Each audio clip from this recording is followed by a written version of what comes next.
여러분, 제가 살아가면서 드는 생각이 참 많습니다. 특히 어떤 생각을 많이 하냐면은, 많은 사람들이 착각 속에서 살아간다는 것입니다. 자신은 양심적이다, 나는 정직하다, 나는 능력이 있다 라는 생각을 하면서 살아갑니다. 그런데 이것이 착각인 경우가 많다는 것입니다. 저는 목회자입니다. 그래서 어떤 착각을 했냐면은, 내가 말씀을 전하면 사람들의 삶이 변화될 것이다, 그리고 내가 목회를 하면 잘할 것이다 라는 생각을 했습니다. 착각입니다. 착각이었습니다. 네, 많은 경우에 삶이 변하지 않고요. 물론 개중에 변화되는 그런 사람들도 있지만 그렇지 않았습니다. 착각이었다는 것입니다. 안녕하세요. 네, 반갑습니다. 여러분들은 어떻습니까?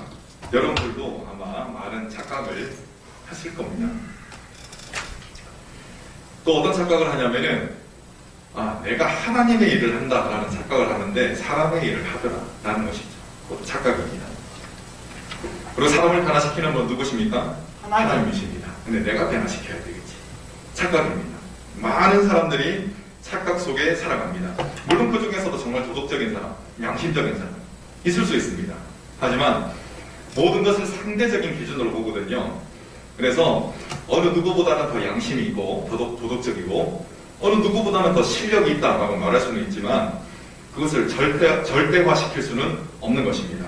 따라서 하나님 앞에 떳떳한 인생은 없다라고 말할 수가 있습니다. 우리 모두가 지적으로 잘 알고 있다시피 모든 사람은 불완전합니다. 그래서 겪게 되는 것이 있습니다. 그것이 무엇이냐면은 계획이 빗나가는 것이죠. 정말 철두철미하게 계획을 세웁니다. 빈틈이 없어 보입니다. 그렇게 느껴져요. 그런데 막상 뚜껑을 딱 열고 보면은 어떻습니까? 계획한 대로 되지 않는 경우가 너무나 많이 있습니다. 변수가 많이 있어서 계획에 차질이 생기기도 합니다. 하지만 엄밀하게 따져본다면은 사람 자체가 불완전하기 때문에 그렇습니다. 계획이 성취되지 않는 것입니다. 이처럼 사람은 계획을 성취할 수가 없는 경우가 많이 있습니다. 그런데 하나님은 그렇지가 않습니다. 우리의 짧은 시각으로 볼 때는 하나님이 안 계신 것 같다, 하나님이 계신다면 어떻게 이런 일이 생길 수가 있나, 그렇게 생각되는 경우가 너무나 많이 있습니다. 마치 하나님의 계획이 무산되는 듯한 상황이 많이 생기기도 하지만, 하나님께서는 어떤 일을 이루어 나가시냐면요, 그 혼돈 속에서도 하나님의 계획을 차근차근 이루어 나가신다는 것입니다. 그래서 이런 말이 있습니다. 하나님께서 돌리시는 맷돌, 아주 천천히 돌지만 확실히 갈린다라는 말이 있습니다. 처음 들어보신 분 계시죠? 아무튼 그렇습니다. 하나님께서는 반드시 그 계획을 성취하신다라는 의미입니다. 잠언은 특별히 지혜에 초점을 두고 있습니다. 지혜에 초점을 두고 있는 잠언 저자는 이렇게 이야기를 시작합니다. 우리 16절 말씀 함께 읽겠습니다. 시작. 마음의 경영은 사람에게 있어도 말의 응답은 여호와께로부터 나오느니라. 아멘. 잠언 기자는 말의 응답이 어디에 있다고 했습니까? 말의 응답은 여호와께 있다라고 했습니다. 이는 정작 이루어지는 계획이 사람의 계획이 아니라 하나님의 계획이라는 사실을 알려주고 있는 것입니다. 사람은 저마다의 생각이 있습니다. 생물학적으로 따져본다면은 다른 동물들과 비교할 수 없을 정도의 뇌를 가지고 있습니다. 아주 뛰어난 뇌를 가지고 있습니다. 그래서 이 탁월한 뇌를 가지고 복잡한 사고를 할 수가 있는 것이죠. 그리고 이 사고의 힘으로 앞날의 계획을 세울 수가 있는 것입니다. 이처럼 본능을 초월해서 계획에 따라 움직일 수 있는 것, 이것은 인간의 특별한 점입니다. 생물학적인 관점 넘어 성경적인 관점으로 보자면 인간이 이처럼 복잡한 생각을 할 수가 있고, 또 높은 가치를 추구할 수 있는 것은 다 하나님의 형상으로 지음을 받았기 때문에 가능한 일입니다. 어쩌다 보니까 엄청난 그런 확률, 희박한 확률 가운데 정기적인 신호에 의해 가지고 만들어진 것이 인간이 아니라는 것입니다. 하나님의 철저한 계획 안에서 하나님의 형상을 따라 지음을 받았기 때문에 이처럼 사고하는 능력이 있는 것이고 계획하는 능력이 있는 것입니다. 사람은 이러한 하나님으로부터 받은 능력을 가지고 저마다 복잡한 생각들을 합니다. 그리고 앞날에 내가 어떻게 해야지 라는 계획을 세웁니다. 그리고 그것을 이루기 위해서 부단히 노력합니다. 여러분들도 지금 열심히 노력하고 있는 바가 있지 않습니까? 모든 사람, 많은 사람이 그렇게 노력을 합니다. 이 참 놀라운 능력을 부여받았고 또 많은 노력을 기울임에도 불구하고 계획이 뜻대로 이루어지지 않는 경우가 너무나 많이 있습니다. 안타까운 현실이죠. 여러분들도 잘 아실 겁니다. 한때 버킷리스트가 유행했었습니다. 죽기 전에 해보고 싶은 일, 그 일의 목록을 버킷리스트라고 이야기를 하죠. 근데 어감이 좀 많이 안 좋습니다. 버킷리스트 어디서 나왔냐면은 중세시대 자살할 때 목에 밧줄을 걸잖아요. 근데 어떻게 하냐면 양동이에 올라가가지고 밧줄을 걸어요. 그리고 서 있는 양동이를 발로 걷어찹니다. 이 행위에서 유행되었다고 합니다. 그러니까 어감이 그리 좋지는 않죠. 아무튼 버킷리스트의 내용을 쭉 살펴보면은 개개인의 쾌를 위한 것이다 라는 사실을 쉽게 발견할 수가 있습니다. 쉽게 말하자면은 내 기분을 좋게 만들기 위해서 나의 만족을 위해서 하려고 하는 것들이 대부분이다 라는 것입니다. 물론 이 리스트를 작성하고 이루고자 하는 측면, 그 측면에서 보면 긍정적인 힘이 막 생겨요. 그리고 효과가 입증이 되었습니다. 이 면에서는 좋은 그런 평도 있습니다. 그런데 그 목표들을 뒤쫓는 것이 과연 하나님께서 원하시는 것인가? 이게 중요한 것이죠. 하나님께서 원하시는 것인가? 라는 질문을 해본다면 물음표가 떠오르게 된다는 것입니다. 여러분, 개인적인 즐거움을 추구하는 그것 자체가 악은 아닙니다. 나쁜 일은 아니라는 것이죠. 하지만 개인적인 즐거움을 추구하기 위해서 전력을 다하는 것, 하나님께서 나에게 주신 이 정력, 나에게 주신 에너지, 그것을 다 쏟는 것은 그것은 악한 일입니다. 여러분 잘 생각하셔야 됩니다. 개인적인 즐거움을 추구하는 것은 악한 일이라고요? 그것 자체는 악한 일이 아닙니다. 그런데 내가 거기에 올인하는 것은 악한 일이라는 것입니다. 그런데 오늘 살아가고 있는 사람들의 모습은 어떻습니까? 많은 사람들이 개인의 즐거움을 만족시키기 위해서 정말 미친 듯이 달려가고 있습니다. 혹시 그 많은 부류의 사람 가운데 여러분이 속해 있지는 않으십니까? 오늘 말씀은 개인적 만족을 최우선순위에 두고 쫓아가는 사람들, 특히 그 내 만족에 최우선순위를 두며 쫓아가는 교인들, 교회 안에는 있지만 그리스도 안에 있지 않는 그 사람들에게 브레이크를 거는 말씀, 그 말씀이 바로 오늘 말씀이라고 말씀드릴 수가 있습니다. 여러분, 제가 잠시 좀 마스크를 벗을게요. 오늘 마스크 쓰고 그래서 설교하니까 숨이 막힙니다.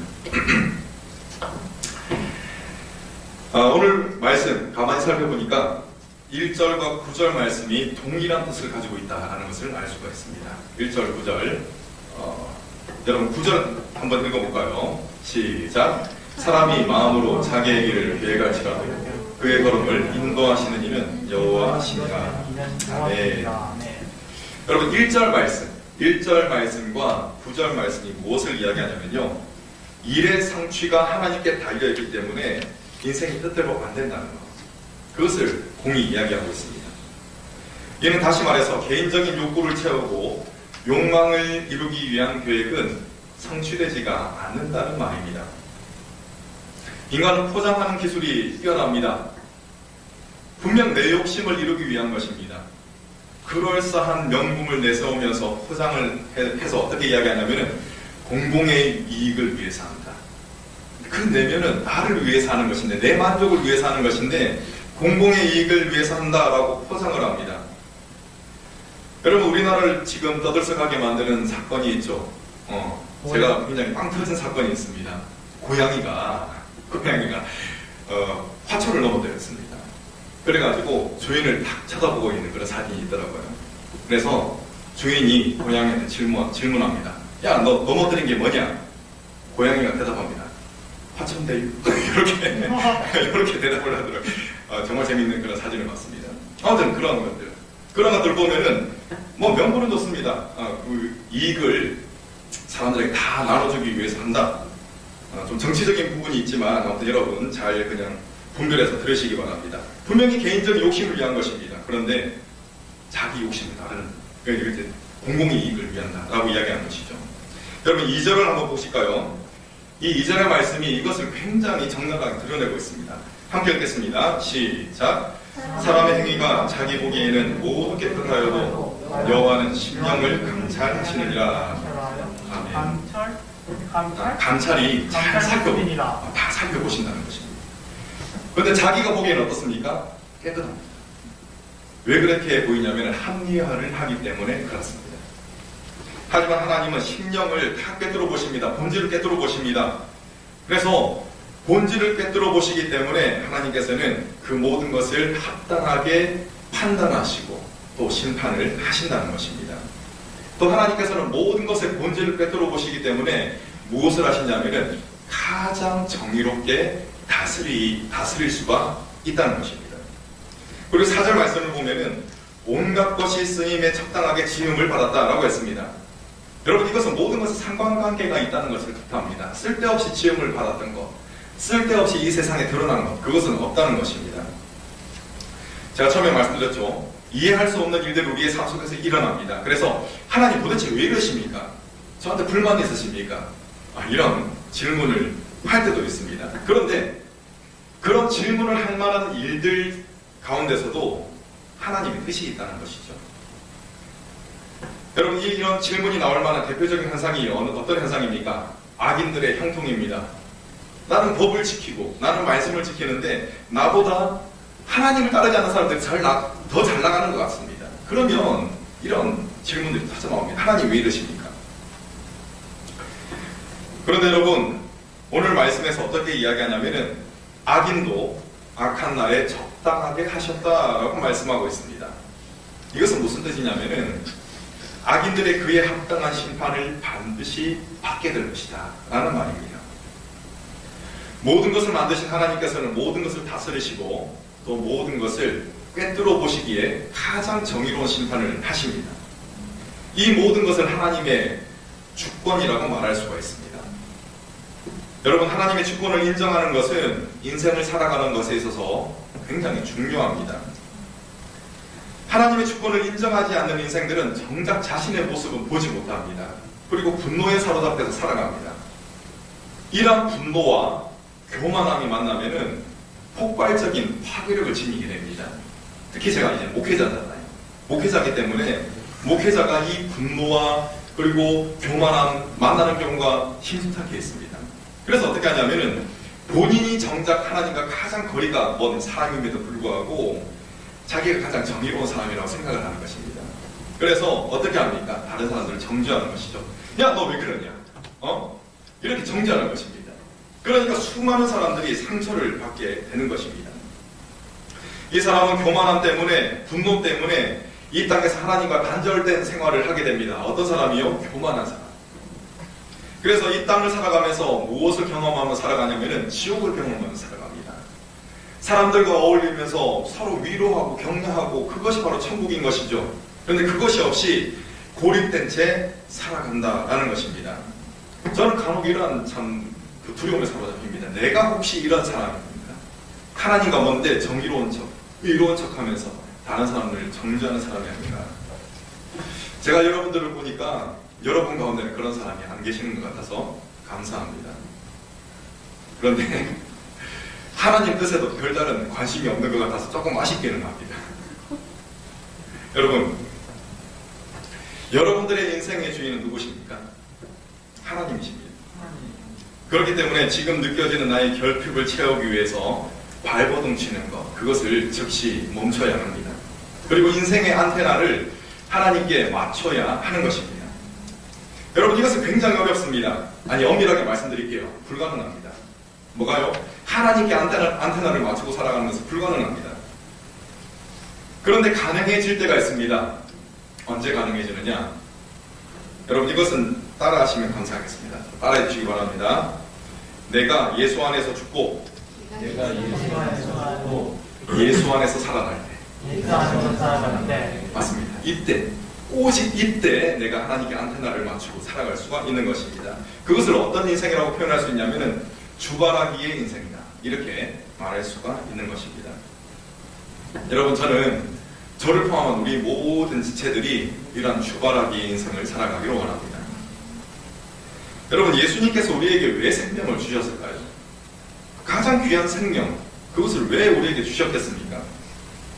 예수님께서는 우리의 웰빙을 위해서, 그냥 잘 먹고 잘 살아가기 위한 목적을 위해서 주신 것이 아닙니다.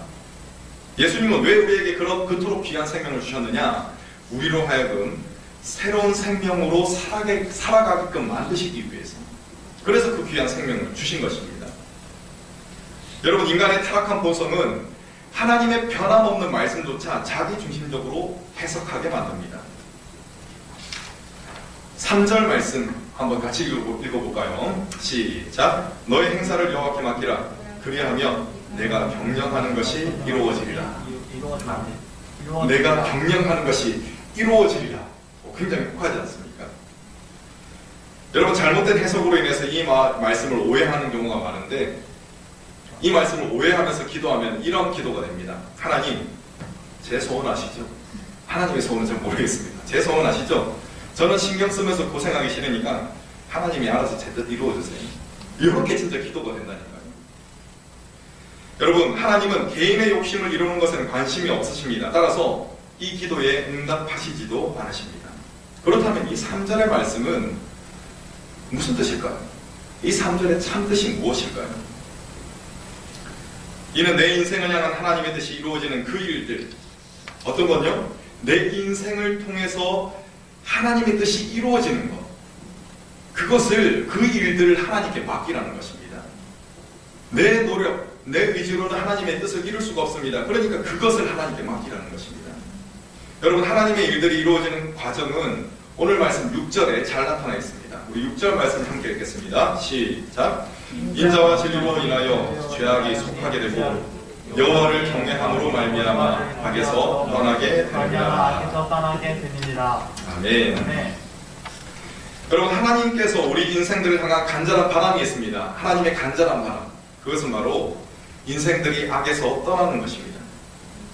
무엇을 통해서 떠난다고 했습니까? 먼저는 인자를 통해서 떠난다고 했습니다. 여기서 인자란 히브리어로 헤세드입니다. 헤세드는 약속된 관계 안에서 발생하는 신실한 사랑을 뜻합니다. 신실한 사랑. 그리고 이 뒤에 나오는 진리는 히브리어 에메트입니다. 에메트는 우리가 많이 하는 말 있죠. 아멘. 아멘에서 파생되었습니다.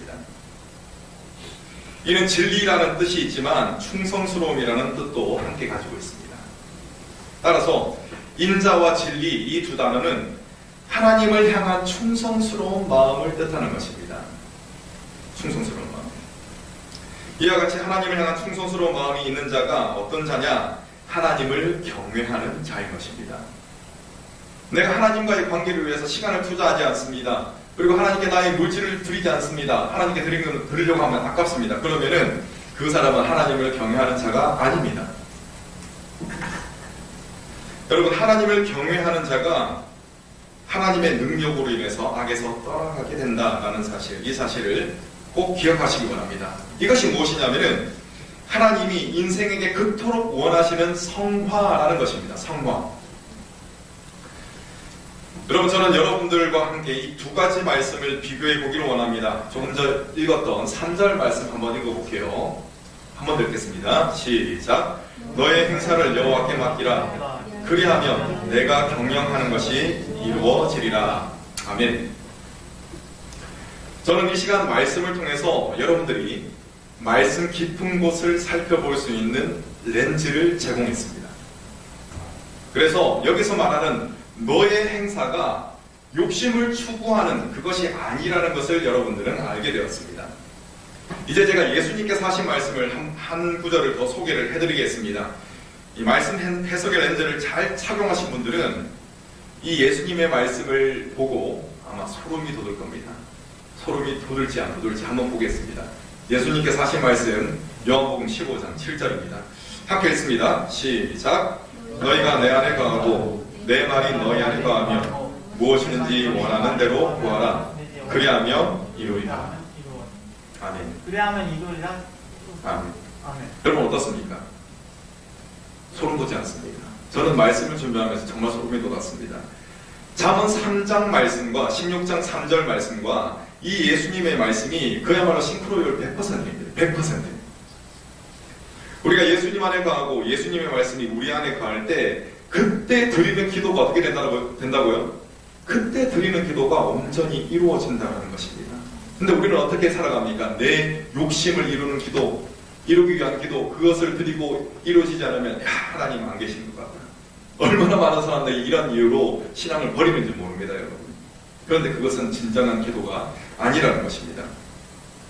여러분, 우리가 예수님 안에 있을 때, 또 예수님의 말씀이 우리 안에 있을 때, 그때 우리의 소원이 곧 하나님의 소원이 되는 것이고, 하나님의 소원은 하나님의 강력한 능력으로 이루어 주시는 것입니다. 여러분, 여러분의 전인격이 예수님 안에 강하기를 간절히 소망합니다. 지금 여러분들의 소원은 무엇입니까? 여러분들의 마음의 소원을 하나님께 두시기 바랍니다. 그리고 하나님의 간절하신 뜻이 내 삶에서 이루어지기를 원하되 그 모든 것을 이루시는 하나님께 온전히 맡겨드리기를 원합니다. 하나님, 저의 생각, 저의 삶을 온전히 내어드립니다. 하나님께서 사용하여 주시옵소서. 이렇게 기도하시기 바랍니다. 그렇다면 하나님께서는 여러분들을 통해서 하나님의 나라를 확장시켜 나가실 것입니다. 개인의 욕심을 추구하며 몫으로 없어지는 그러한 인생이 아니라 하나님 나라를 위해서 쓰임받고 또 하나님께서 기억하신 바 되는 인생들이 바로 저와 여러분들의 인생이 되기를 간절히 축원합니다. 아멘.